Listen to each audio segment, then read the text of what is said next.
do you believe in UFOs? I don't not believe in UFOs. I'm willing to be convinced, but having never seen any myself... You've never seen anything? No, seeing's believing for me. OK, well, for years, Scotland has been seen as a hotspot of unidentified flying objects.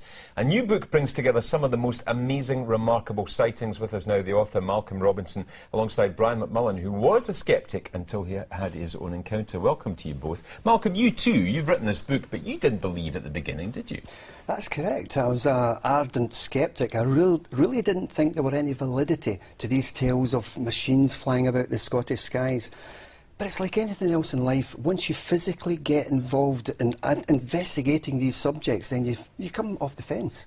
And I found that after a few years of investigation, there was enough substantial data to validate the people that's been seeing these things. I mean, you've written this book. Why, in particular, is it Scotland? Why are these unidentified flying objects flocking over here to us? Well, it is a global phenomenon, Michelle. I mean, they've been sighted all over the world for sure, but Scotland as a nation has been touched by the UFO presence quite substantially. And what this book illustrates is the best cases to come in Scotland.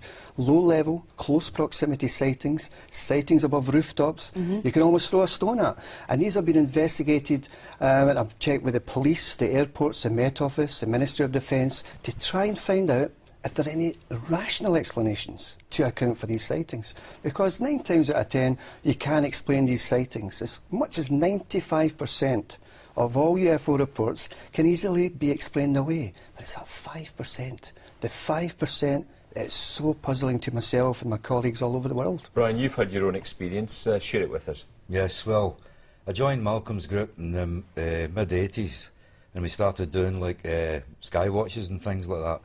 One of them was in fact up in the Campsie Fells, north of Glasgow, and that was the best sighting I ever had, you know. But apart from that, I've also been helping Bonnybridge, etc., you know, doing investigations there, taking notes from the people of Bonnybridge, and that's about it really, with Malcolm's group, you know. We've actually, you've been very kind, we've got some pictures that we can take a wee look at now. Do you want to just tell us what we're seeing here? Yeah, what you're looking at on screen is the underside of a UFO that was taken in 1991 by Philip Trevis. And he was out with a colleague to film some of the flares and the lights at Grangemouth Petrochemical Plant. Now, as he was there, this light came at a very, very terrific speed across in his direction. Then it stopped. Then it started to descend above his head. He actually had to bend over backwards. So the photograph that you saw a moment ago is the underside of this object. It just suddenly screamed off into the sky and was gone in seconds. Now, we obviously did the investigation with the police and the airports, and nothing was flying in the air at that time, at that location. So technically it falls into the category of an unidentified flying object. Gabriel, I think we've got another one we can take a look at as well. I think this is one of the classic sightings, isn't it, in Scotland?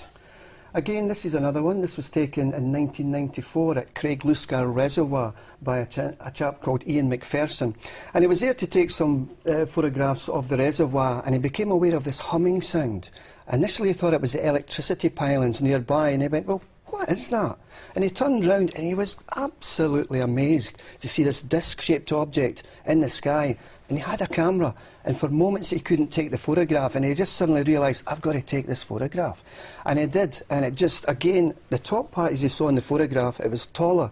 It telescoped into the main body of the object and screamed away into the sky. Let's cut to the chase. What do you think these things are? You've studied them long enough. Yeah, a vast majority can be explained as Chinese lanterns of our own aircraft viewed in the sky at an unusual angle with the light shining off the fuselage, birds in flight, etc.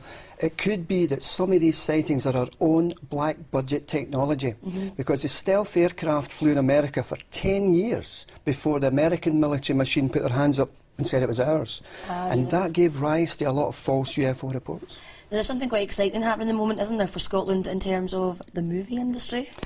Yeah, it is kind of breaking news. DRB Entertainment in London, Dion Rose, is doing a movie of one of Scotland's biggest UFO encounters, the A70 abduction case. It's going to be turned into a movie.